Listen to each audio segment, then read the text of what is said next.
Hey there, everybody. This is FitSpaz Recovery. I'm Paul, the producer, and this show's all about keeping you fit, helping you stay healthy, and helping you stay sober.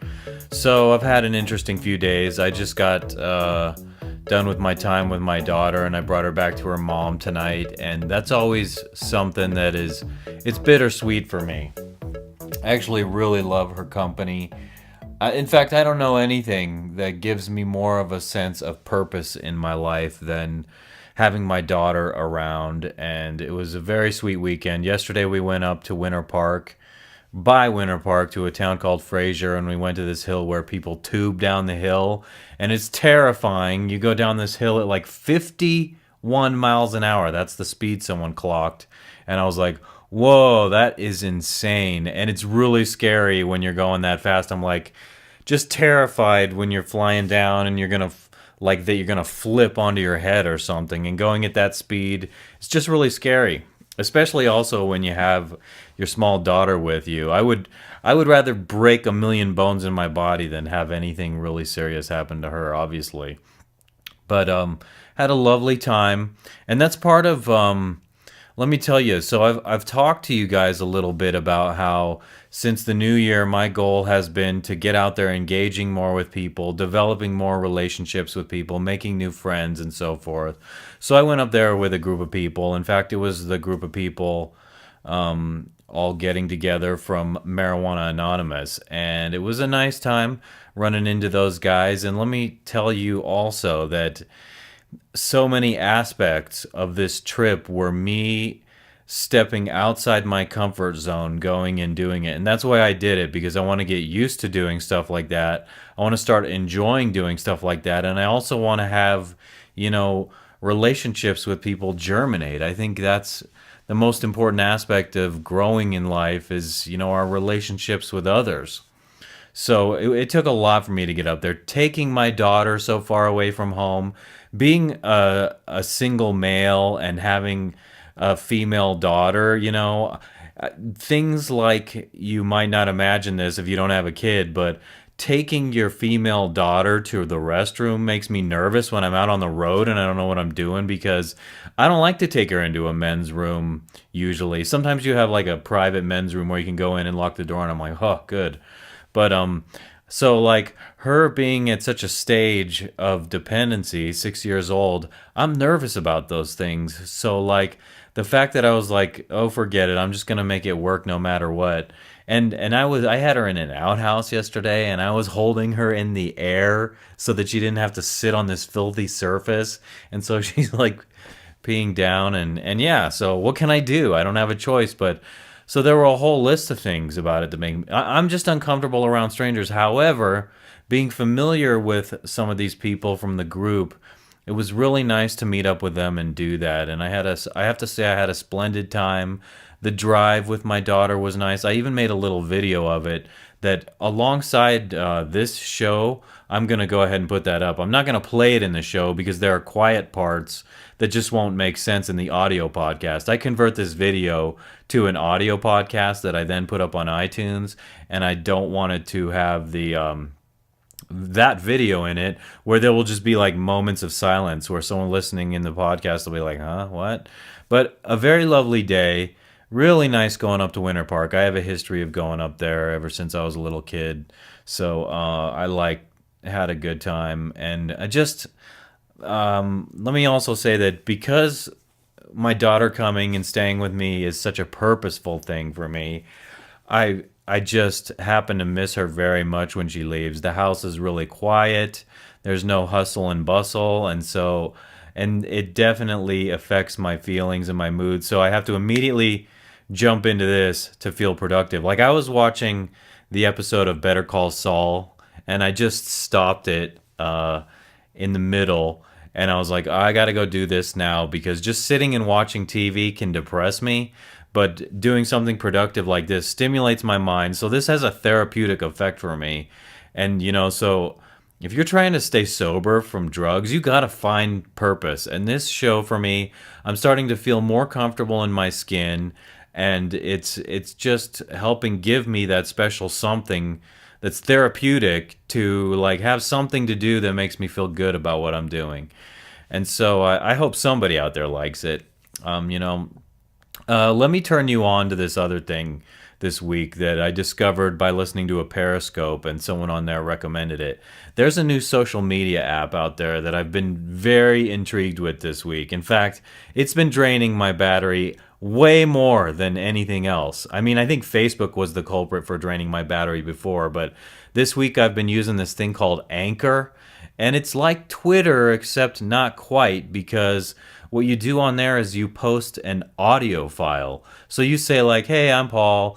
I'll ask this question, that question, and you can hashtag it and then wait for people to reply to your question. And it's brand new. It's a new medium, and I've been getting a lot of interaction on this, a lot more than others. And the beauty part of it is,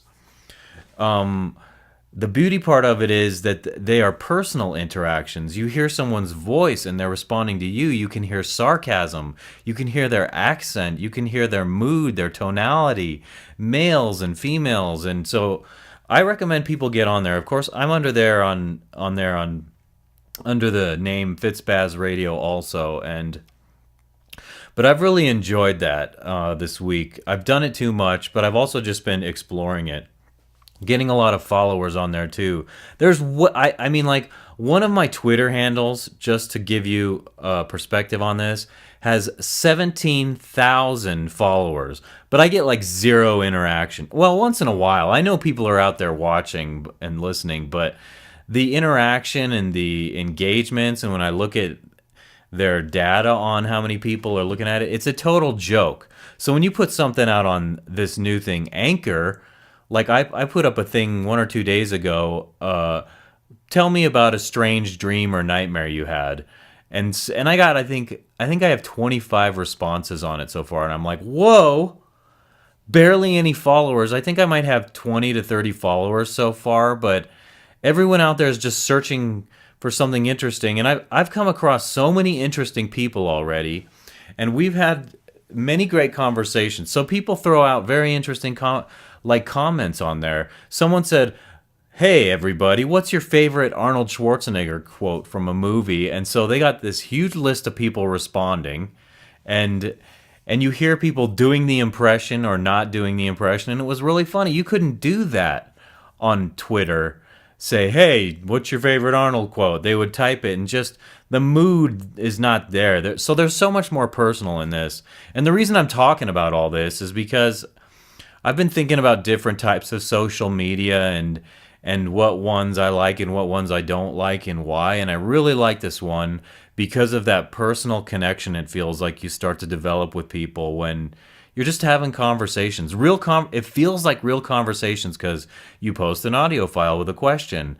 You're like, hey, I want to know blah, blah, blah. And someone responds with their own voice. And so I've been comparing it to other things. Like, there's so much about Facebook that I find awkward, and there's so much about Twitter that I just find uninspiring and boring.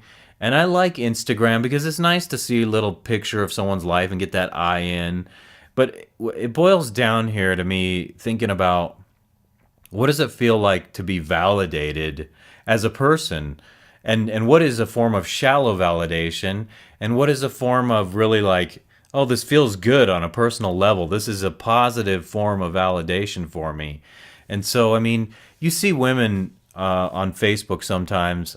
I'm in various fitness groups, and they will post the tackiest pictures in the tackiest, most scantily clad pictures in their panties of like, look at my body. I did this workout today. And it's like, oh, so you get 300 likes from that. You must be famous, or, you're getting validated for something other than your brains. And the cool thing about Anchor is someone put something intelligent out there. It doesn't have this visual component to it. And so it's just like the merit of what you're saying, and you don't get judged physically the same way you do in a picture. Like, so I'm not knocking women. Express yourself any way you want, but it doesn't impress me, and you don't have to live to impress me. If that makes you feel validated, getting 300 likes, so it's impossible for me to get that kind of validation on Facebook, okay? I put up pictures of myself doing fitness every single day, and I know they don't look entirely stupid, and maybe I get like 5 likes. But if I were a female and scantily clad, and it's like, what do you think you're really getting those likes for? But so the important thing for me is that a relationship that something is based on a real personal connection happening. So that's why I'm talking about this. And it ties in to my goals for the new year, that I'm trying to find social media that really, for real, creates a genuine connection between people. And so I've been looking at them very critically lately, like, hey, I want something more from this. I've done I think over 80 Periscope entries, and one a day for a very long time, and I have like 22 followers on there, and I'm getting new followers every day, but they're pornography bots. And my point is, I just want like at least one friendship to blossom from that media, and then I'm like, hey, you know what? It's worth it to me now. This time I'm spending on there. Some people listen, but like some social media just, it's like, here's the social media with all the popular kids over here. So it's like high school breaking into cliques, and certain people wouldn't dare interact with you. And so I'm looking for the one. Mark Zuckerberg says he wants to connect the world, make better connections between people, and I don't see that all the time. I see it as, oh, here's Facebook, and like Facebook is this media where people, I'm your friend, but I want to keep you at this distance, and I want to pretend to sort of be like, hey, we're friends, but really, no, I can't do that. I'm not coming to your event or anything. I just get that weird feeling from Facebook. It doesn't make me entirely comfortable on there. Different social medias are also different. It's also like tons of people I know from my past life are on Facebook, so the way that has an impact on the way I express myself. But coming back to what matters to me is I want to develop new relationships this year, and that's why I'm going and out of my comfort zone. And when someone's inviting me to go do something, I'm stepping out of my comfort zone and I'm going to do it, and I'm interacting with actual real people there, because I think those are the best opportunities I have to actually connect with people. And I think that's what's most important in my life right now. It's totally like what I want. So that's why I'm talking about all this social media stuff. I'm searching for the best ways to connect with people, and that's why I was enthusiastic about that Anchor program this week. I recommend you check it out. You get more interaction on there and traction with stuff, so I'm going to be experimenting in one way or another, whether promoting this show, trying to get people involved in fitness. Oh, yeah, fitness. I got to talk about fitness. I've still been doing hammer and chisel, and it's really hard, and it's kicking my butt, but I'm really liking it. I don't know that my physique is changing that much, because my nutrition is not on. It's like really bad. But tomorrow will be 2 weeks doing hammer and chisel. That's a quarter of the program. I'm very happy I'm that far. A couple of these workouts have just kicked my butt, but all the more reason that after doing that, I feel good about it. So practically, I'm coming back to every single show and saying, hey, you know what? Fitness is something empowering. It's something you have control over. And that's exactly what I'm feeling when I'm doing this. Like this workout I did yesterday, Chisel Balance, I really am not a fan of it. I don't like it. I don't like the way it makes me feel. There are certain exercises I do. I love them. In Body Beast, when I'm doing chest and tries or bulk chest, I'm like, yes, I love this. Bulk arms, I love it. I love everything in that workout except for the leg workouts, and I still wind up doing those and feeling great that I pushed myself to do something like that. And so yesterday, Chisel Balance, it's like, oh, man. You know, there are just certain things they have me doing in there that I'm just not a fan of. But I go through the motions, and I wind up feeling great. I love still getting sweaty and toasty. I love seeing improvement. There was an improvement this week over last week doing that Chisel Balance. So that's another thing. Another thing that just drives the spirit and makes you feel more positive is when you witness firsthand that improvement in your performance, that increase in strength or endurance. It just makes me feel amazing. So why aren't you doing fitness? If you're wanting to feel like you have control over something in your life, you do have control over fitness. So what are you doing not doing fitness, okay? Get with me. will get you doing something. You could be starting up immediately here on a myriad of a million things. I'll suggest things, Paul at FitSpaz.com. All you have to do is write me and let me know what you might like to try. Something light, something heavy, something really challenging, something short, 3 weeks long, something 1 month long, 2 months, 3 months. What is it you want to do? The bottom line is you just need to have that snap knowing you want to do it. And it's just, I'm really into it in my life right now. I want to pick this up so that I don't. It's a DVD I use as a bookmarker here, and I don't want to roll over with my chair and break that DVD because the DVD matters to me. You know what I'm saying? It's the master's cardio. I don't want to roll over it with my chair and break that. No way, Jose. Today, I'm going to get into step 10, okay? We're going to talk about step 10 a little bit. Continued to take personal inventory, and when we were wrong, promptly admitted it. Well, it amazes me I've gotten through enough of these steps now to be on step 10. And I'm glad that the podcast is continuing. It is becoming more of like a purpose for me. So step 10, let me see. I think it is a vital behavior when you realize you're wrong. You admit it to yourself. You admit it to others. That's humility. And a lot of people get in that fog using drugs, that arrogant, self-righteous fog where it's like, no way, I'm walled up over my brain and my conscience is smothered and I'm not going to admit when I'm wrong.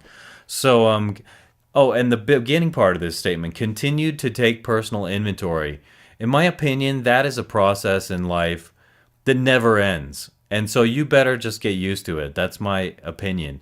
If you're in life for the long haul and you want life to be good, you can never stop with the self-examination and the desire to recognize when you're wrong or be aware of your flaws and try to grow. So step 10 consolidates the work done in the first 9 steps and puts that experience into action on a daily basis, in good times and bad. That's right.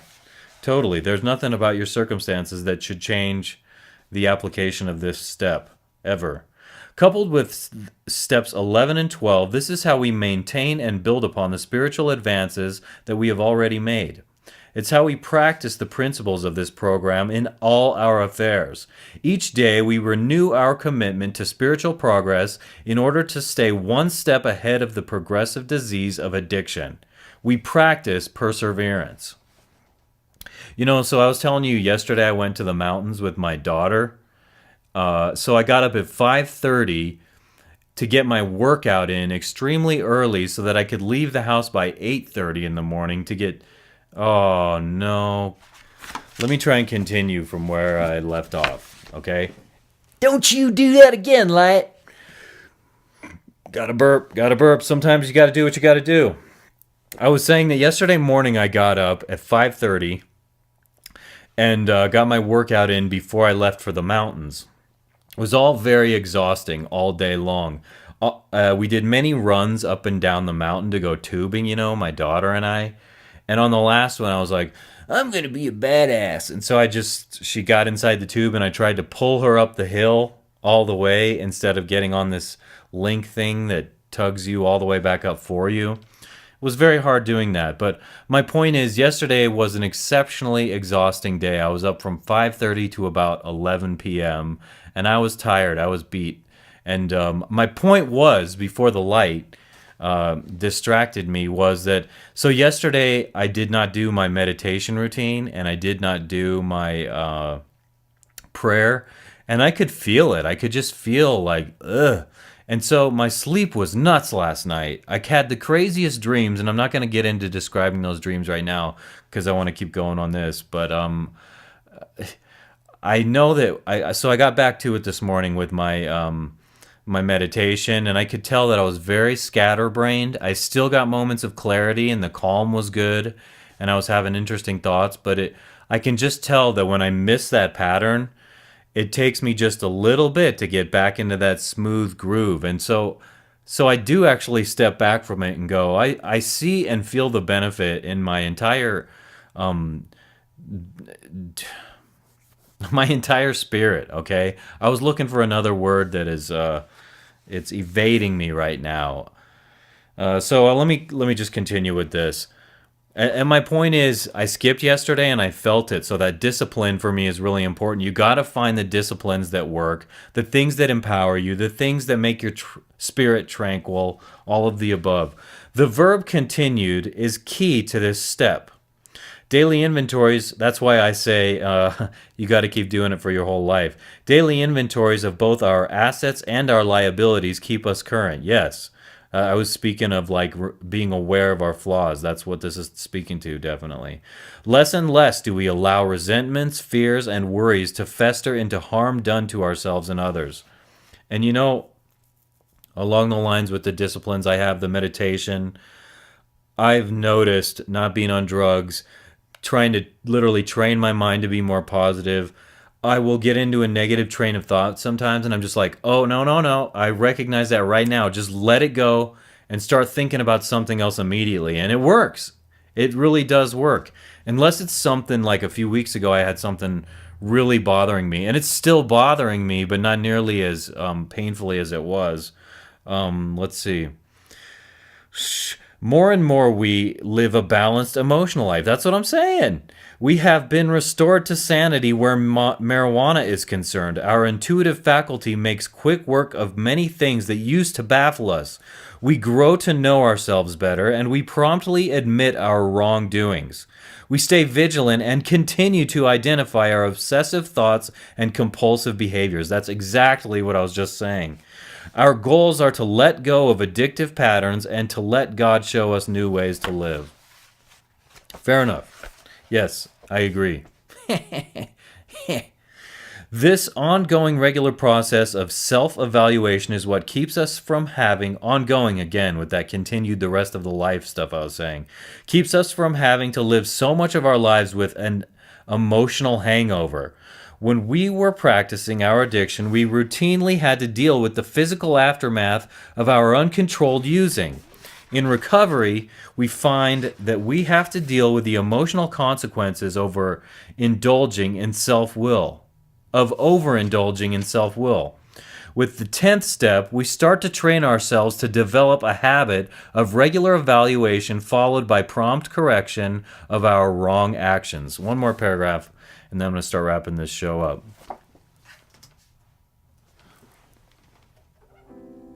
Yeah, baby. We cannot afford to be complacent, damn right. We have learned that living one day at a time means that we only have today. I agree, right now. We cannot allow pain to overwhelm us before we are willing to take the necessary action. Each day we must do something to enhance our spiritual program. Our recovery depends on it. I'll tell you what, this book speaks so much sense to me. My buddy Howard gave me this book. It might help you too if you want to read through that. I've read like this whole thing, and it's been a benefit to me. I identify with a lot of what's in here, just like I identify with a lot of what people are saying when I go to Marijuana Anonymous. And so I cannot underscore enough the value of that program if you're just like, if you're tired of it.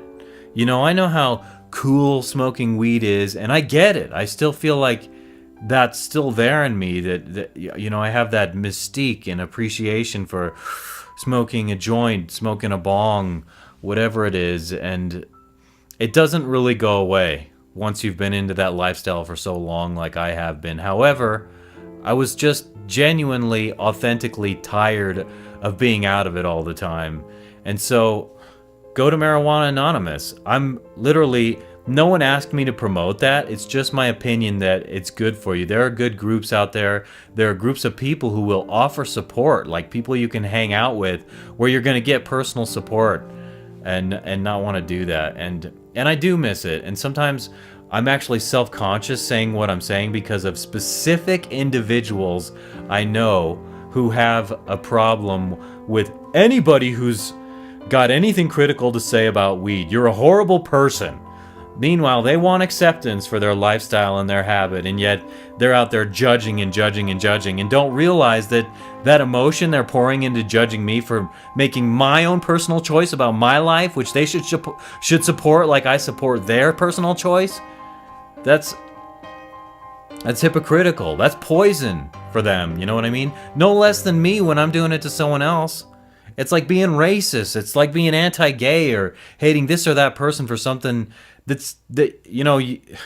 just it's better to accept in life. That's what I think.